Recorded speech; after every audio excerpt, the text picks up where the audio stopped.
This is the first video lecture on the chapter of middle adulthood, otherwise known as midlife. Midlife is considered that period between 40, 45, to roughly what we would call a late adulthood. So that would be 60, 65. So I fall under midlife. I'm 50 years old. I'm like right smack in the middle. And the reason we have a range here on this slide is because different scholars, different textbooks consider midlife to start sooner or later. It really all depends on what the current life expectancy is. And you remember, given that human growth and development is relative to the social norm, so what is the normal distribution of the end of life would predict when middle life is. How people perceive, you've probably heard of the concept of a midlife crisis. And one of the things that's discussed in this chapter is that the notion that this is actually a crisis or a bad time is really not a fair it's not a fair analysis. It's not a fair notion. It's influenced in part by a person. Some folks will actually have a very positive period during midlife. It depends on part on like one's social class, how well you've aged at earlier stages in life, so your health, the degree to which you have control over the things that are happening to you.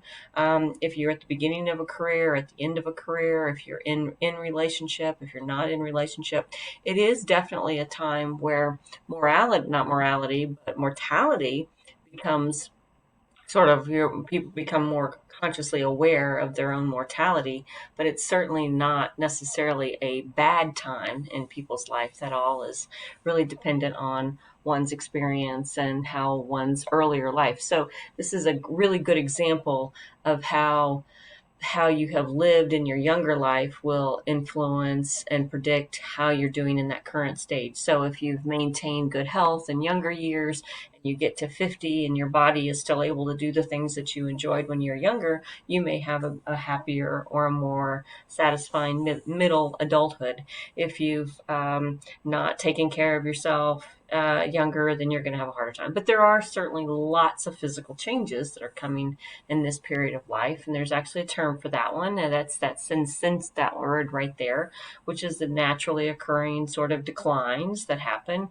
One of the things that happens during midlife is your bones become more porous, right? And actually, well, people begin to shrink. I would say midlife, but that probably is later in life. I haven't begun to shrink. My husband is 57, and he has lost inches. My mother is 75, so she is considered. I'm looking at my list over there.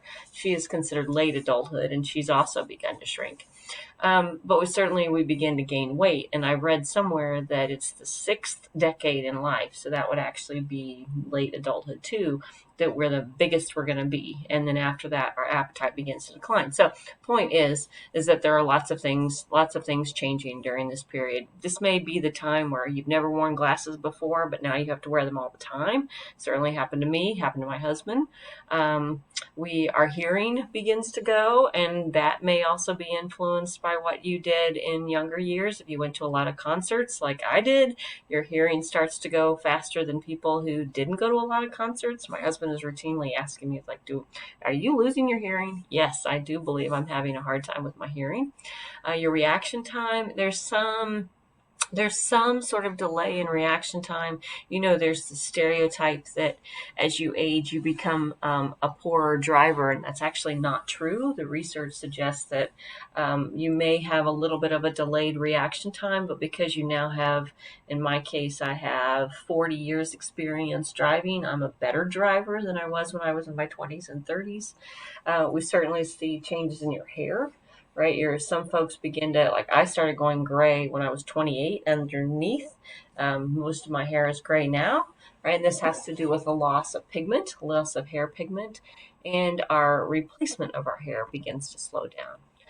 So this is a pretty critical time for your sex life, right? For some people, their sex, so it's really one of these things like use it or lose it. If you have remained sexually active throughout your 30s, then when you get into your 40s and your 50s, the chances are that you can remain sexually active and sexually healthy. But there are changes that are physiologically happening that make it difficult or make it more problematic, or we have to be more strategic about a healthy sex life. One, they have to do with declines in testosterone and declines in estrogen. What the drop in estrogen does is the elasticity that allows the vagina to stretch, right, during penetration. It loses that ability to stretch, and the walls get very thin. So, and then lubrication declines. So it can be very painful for a woman. One of the treatments can be hormone creams that add estrogen to that localized place. Like, this isn't something that just a really good lubricant is going to fix, because the wall has to be able to contract in order to make room for whatever penetration or whatever objects. And then for men, because testosterone is what allows for erection, they will have right difficulty maintaining or even getting a full erection. And then there's all kinds of things, on the market. It is an interesting phenomenon that there are more things, more treatments for male sexual changes than there are for female. And then there's some fancy words on here, like menopause and perimenopause. Menopause, this is a quiz question. This is probably should be bolded, but this is a quiz question. When is menopause said to have occurred? And that is after 12 months of no more menstruation, right? So for a lot of women, actually, it's very, very common that they will have years before menopause where their cycle gets irregular. They may have periods where they are times in their life where they don't have a period for 2, 3, 4, 5, 6 months. But then after periods come back, then menopause, the clock has to start all over. So menopause is said not to have fully occurred until you've been 12 months without a period.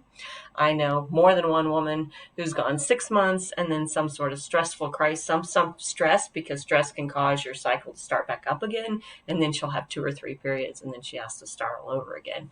The typical age is 50 to 52, in that range, but so many women, and it is influenced by the women in your life, so your mothers or your grandmothers. My mother had a hysterectomy when she was in her 40s. My grandmother was dead before she got to her 50s, so I had no idea what the normal age was for women in our family. There's also some evidence that mothers who have like daughters living with them will have a delayed menopause because the socially dominant female will influence her cycle. And when those young adult women move out of their house, then they hit menopause. And then the same thing, there's this fancy term for what happens to men, right? Male climacteric, which is their physiological changes in terms of their sexual prowess, if you will. Some other things that we start to see during midlife, during middle adulthood, is you have the onset of type 2 diabetes. We start to see symptoms of arthritis, hypertension, high cholesterol. At the age of 50, I was prescribed the lowest dose cholesterol medicine. For women, this isn't actually even included in your textbook. For women in my age group, heart disease is the number one cause of death for women in midlife, and the symptoms, that's like a heart attack, and the symptoms for heart disease in women are different than the symptoms for heart disease in men. So that often goes undetected. Hopefully, if you took psychology, you took a scale where you learned about, you took a scale about type 1, personality type 1, or personality, type A personality versus not type A personality. In that discussion, I would have talked about how type A personality is characterized by this sort of hostile, urgent personality type. These folks are more prone to heart attack and heart disease than type B. So type B is that sort of, and it has to do with this hostility, this quick to anger. Now, cancer is an interesting thing that starts to show up more in midlife, and this has to do with what cancer is. Cancer is basically, they are clusters of cells that grow in places that we don't want them to grow, and they use up all the healthy nutrients, and they basically like starve other cells, right? And because midlife is about after you've been on the planet for 40 or 50 years, these small little cells, right, that were just a couple, sometimes you think of them as weeds because they're like cellular weeds. So they start in one place and then they grow out of control. And after we've been alive for 40 years, we see more of that sort of growth. So that's why a lot of cancers are diagnosed in our 40s and our 50s. Many are treatable and in early detection. So one trend that we've seen lately is the call for younger people to get colonoscopies because the earlier that we identify them, the more treatable they are. Women in their 50s or at this point should be having a yearly breast exam. Probably you're getting a every 5 years colonoscopy beginning in your 40s or I started my colonoscopies in my 30s because my father was high risk and you're supposed to do it 10 years before. My father had colon cancer. It's what ultimately killed him. But the number of women who will die or who will develop breast cancer is about 1 in 8 in American women. I have hit my 10 minute mark, so I am going to stop right here.